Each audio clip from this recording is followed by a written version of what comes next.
Hi viewers, welcome to நமது இல்லம். இன்னைக்கு நம்ம திருமணம், குழந்தை வரம் கிடைக்க இதை மட்டும் செய்யுங்கள் அப்படின்னு சொல்லியிருக்கோம். இது ஒரு எளிய வழிபாட்டு முறை. இதை ஆடிப்பூரத்தன்னைக்கு வீட்டில் செஞ்சோம் அப்படின்னா கண்டிப்பா திருமணத்திற்காக காத்திருப்பவங்களுக்கு உடனடியாக திருமண பாக்கியம் கிடைக்கும். அதே போல குழந்தை பாக்கியம் இல்லாதவர்களுக்கு இதை செய்வதன் மூலம் அடுத்த வருடத்திற்குள் ஆடிப்புறத்திற்குள் நிச்சயம் வளைகாப்பு நடத்தி குழந்தை பிறப்பது உறுதி. மேலும் பார்த்தீங்கன்னா, கர்ப்பமாக இருக்கக்கூடிய பெண்கள் அவங்க பிரசவத்தை எதிர்நோக்கி காத்திருப்பாங்க. ரொம்ப பயத்தோட இருப்பாங்க. அவங்களுக்கு இந்த ஒரு விஷயத்த செய்வதன் மூலம் நிச்சயமாக சுகப்பிரசவத்திற்கு அந்த அம்மனே உதவி செய்வாள். சுகப்பிரசவமாக உங்களுக்கு குழந்தை பிறக்கும். தாயும் சேயும் நலமாக இருப்பார்கள். அந்த அளவுக்கு ஒரு அற்புதமான, எளிமையான வழிபாடு தான் நான் செய்யப் போறோம்.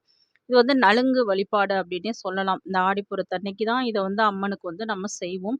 வாங்க அது எப்படி செய்றது என்னன்றத பார்க்கலாம். அதுக்கு முன்னாடி மறக்காம நம்ம சேனலை சப்ஸ்கிரைப் பண்ணிக்கிறங்க வியூவர்ஸ். வாங்க வீடியோக்குள்ள போலாம். ஆகஸ்ட் 14ஆம் தேதி வெள்ளிக்கிழமை ஆடிப்பூரம் வருகின்றது. வெள்ளிக்கிழமை ஆடிப்பூரம் வருவது சிறப்பான நாள். அதனால நம்ம ஏற்கனவே அந்த வழிபாடு நேரம் இதெல்லாம் போட்டிருக்கோம். நம்ம சேனலை செக் பண்ணி பாருங்க. இந்த ஆடி வெள்ளிக்கிழமை அன்னைக்கு நீங்க கர்ப்பமாக உங்க வீட்ல ஒரு பெண் இருக்காங்க, ஒரு மகளோ, மருமகளோ, தங்கையோ அப்படி இருக்காங்கன்னா கண்டிப்பா இத நீங்க செய்யலாம். அவங்க பிரசவம் மிக எளிதாக இருக்கும். அதேபோல உங்க வீட்ல ரொம்ப நாளா திருமணத்திற்காக காத்திருக்கிறவங்க இருக்காங்க. அது உங்க மகன், மகளாக இருக்கலாம். அல்லது வேறு உறவுகளாக இருக்கலாம். அவங்களுக்காக இத செய்யலாம். தீர்க்க சுமங்கலி யோகத்திற்காக பெண்கள், அந்த சுமங்கலி பெண்கள் செய்து கொள்ளலாம். அதே போல அந்த குழந்தை பாக்கியத்திற்காக காத்திருப்பவங்களும் இதை செய்து கொள்ளலாம். சர்வ மங்களங்களையும் பெற்றுக் கொடுக்கக்கூடிய அற்புதமான வழிபாடு. இதில் காலையில் நீங்கள் வெள்ளிக்கிழமை அப்படின்றதுனால 10:30 ராவு காலம். அதனால் 10:20க்குள்ளே காலையில் இந்த வழிபாட்டை முடிக்க முடியும் அப்படின்னா அதை செய்யுங்க. அப்படி இல்லைன்னா மாலை 6 மணிக்கு மேலே நீங்கள் இதை தாராளமாக செய்யலாம்.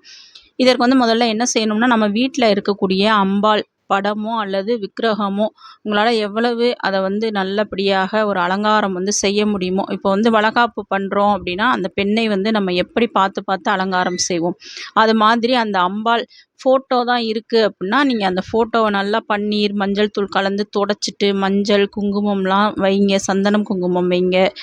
வளையல் முக்கியமாக இந்த ஆடிப்புறம் அப்படின்றது வளையல் தான். வளையலை மாலையாக கட்டி அந்த படத்திற்கு போடுங்க. அப்படி இல்லைன்னா சிலையாக இருந்தால் அந்த சிலைக்கு போடுங்க. நல்ல மலர்களை போட்டு அதை ஒரு மனைப்பலகையில் நீங்கள் அமர வைக்க வேண்டும். பூஜை அறைக்கு கீழே நீங்கள் நல்லா கழுவி தொடச்சிட்டு மனைப்பலகை வச்சு அது மேலே ஒரு துணியை விரித்து, பட்டு துணியாக இருந்தால் நல்லது, விரிச்சிட்டு அந்த ஃபோட்டோ இருந்தால் அதை வைங்க. அதுக்கப்புறம் விக்கிரகம் இருந்தால் அதையே வைக்கலாம்.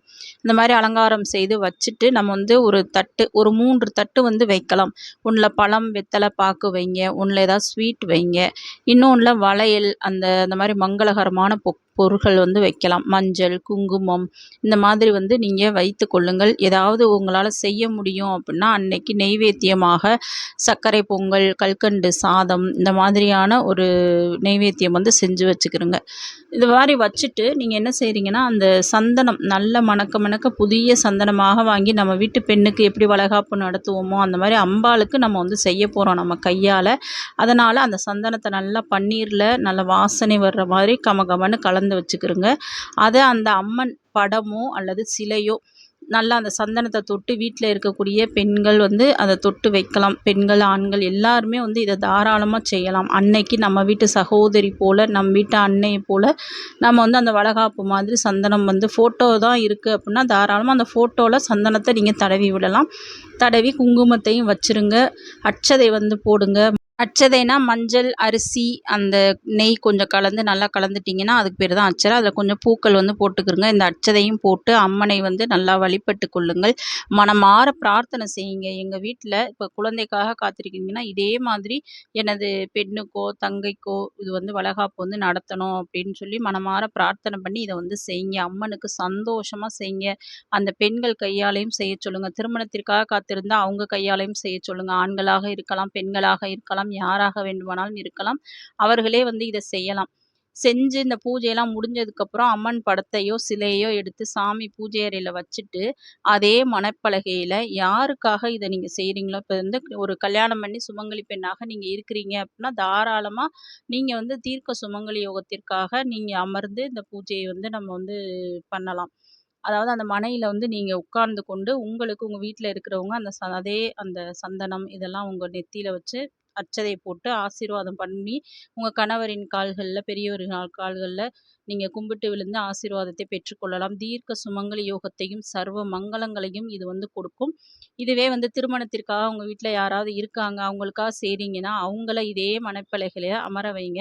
அவங்களுக்கு உங்க கையால நலுங்கு நம்ம எப்படி வைப்போம் கல்யாணத்துக்கு முன்னாடி, அந்த மாரி நலுங்கு வந்து வைங்க. ஆணாக இருக்கலாம், பெண்ணாக இருக்கலாம். கல்யாணத்திற்காக காத்திருக்கக்கூடியவர்கள், அவர்கள வந்து அமர வச்சு, நீங்க சந்தனம் வந்து வைங்க. சந்தனம் வச்சு, குங்குமம் வச்சு, அட்சதை போட்டு, பெண்ணாக இருந்தால் அந்த வளையல் 2 எடுத்து அவங்களுக்கு மாட்டி விடுங்க. உங்க கையால உங்க வீட்ல இருப்பவங்களையும் செய்ய சொல்லுங்க. ஆணாக இருந்தால் வளையல் வந்து நீங்க போட வேண்டாம். வெறும் நலுங்கு, சந்தனம் மட்டும் வச்சுட்டு, அவங்க தலையில அட்சதைய போட்டு, நீங்க வந்து வாழ்த்தலாம். இந்த மாரி செய்வதன் மூலம் கண்டிப்பாக அடுத்த வருடத்திற்குள் அவங்க வந்து அடுத்த ஆடிப்பூரத்திற்கு திருமணம் ஆகி தான் இருப்பாங்க. அதேபோல குழந்தை பாக்கியத்திற்காக இருப்பவங்க, அவங்கள உட்கார வச்சு இத செஞ்சு, வளகாப்பு பண்ற மாரி செஞ்சு, நீங்க வளையல் போடுவதன் மூலம் அடுத்த ஆடிப்பூரத்திற்குள் அவங்களுக்கு வளகாப்பு நடத்தி, குழந்தையோடு தான் ஆடிப்பூரம் வந்து கொண்டாடுவாங்க. அந்த அளவுக்கு ஒரு ஸ்பெஷலான வழிபாடு, எளிமையான வழிபாடு. அம்மனுக்கு செய்த அதே மணப்பலகையில நம்ம வந்து உட்கார வச்சு செய்வதன் மூலம், அது பெரும் பாக்கியம் வந்து அவர்களுக்கு வந்து கிடைக்கும். அந்த அம்மனின் பரிபூரண ஒரு ஆசியும் உங்களுக்கு வந்து கிடைக்கும். ஏன்னா, நம்ம அந்த அம்பாளுக்கே நம்ம வந்து அத நலுங்கு வச்சு வளகாப்பு பண்ணி நம்ம செய்றோம் இல்லையா? அது மாதிரி கண்டிப்பா உங்க வீட்லயும் அந்த நல்ல காரியங்கள் கண்டிப்பாக நடக்கும். இந்த கர்ப்பமாக இருக்கக்கூடிய பெண்களுக்கும் நம்ம வளகாப்பு நடத்துற மாரியே அவங்களையும் உட்கார வச்சு சந்தனம் கன்னத்துல நலுங்கு வச்சுட்டு, வளையல வந்து போட்டு விடுங்க. அட்சதை தூவி ஆசீர்வாதம் பண்ணும் பொழுது, அந்த அன்னையே அவர்களுக்கு துணையாக இருப்பாள். சுகப்பிரசவத்தை அந்த பெண்ணுக்கு நடக்கும். அதற்கு அம்மனே துணை இருப்பாள். எந்த ஒரு பிரச்சனையும் பிரசவத்துல வந்து இருக்காது. தாயையும், சேயையும் நலமாக காப்பாற்றுவாள் அந்த அன்னை ஆதிபராசக்தி. கண்டிப்பா இத செஞ்சு பாருங்க. இதுல ஏகப்பட்ட நம்ம வீட்ல வறுமையை போக்கும், சகல சௌபாக்கியங்களையும் கொடுக்கும், சர்வ மங்களங்களையும் கொடுக்கும் ஒரு அற்புதமான வழிபாடு. கண்டிப்பா இது மாதிரி நீங்க செஞ்சு, உங்க வாழ்க்கையில வந்து நீங்க கேட்கின்ற வரங்களை எல்லாம் அந்த அம்மன் வந்து கண்டிப்பா குடுப்பாளுங்க. செஞ்சு பாருங்க. இது மாதிரி எளிய பரிகாரங்கள் தெரிந்து கொள்வதற்கு மறக்காம நம்ம சேனல சப்ஸ்கிரைப் பண்ணி பாருங்க வியூவர்ஸ். Thank you.